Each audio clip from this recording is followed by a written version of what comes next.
Welcome guys, welcome તાર blog. જો અત્યારમાં માવા ખાવાનું ચાલુ થઈ ગયું છે. આમાં જો જાગીને સીધો માવો જેવું જ્યાં સુધી આ લોકો અમુક લોકો હોય ને માવો ન ખાય ને ત્યાં આંખ ન ખુલ્લે.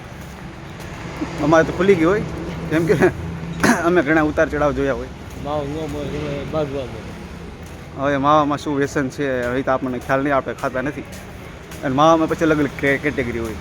99 ના આવે, 35 ના આવે, કાચી પાત્રી આવે, પછી પાત્રીમાંય પાછું એવું હોય કે સફેદ પાર્સલ ને પીળું પાર્સલ ને ભૂમિનું સિદ્ધાર્થનું.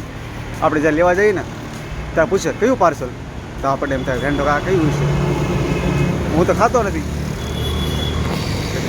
પછી આપણને એમ થાય કે આ કયું પાર્સલ છે, આપણે ખાતા નથી. પછી ફોન કરીને પૂછવું પડે કે કયું પાર્સલ. ત્યારે એમ કે ભાઈ પીળું પાર્સલ. ત્યારે આપણને ખબર પડે પાર્સલ આવે.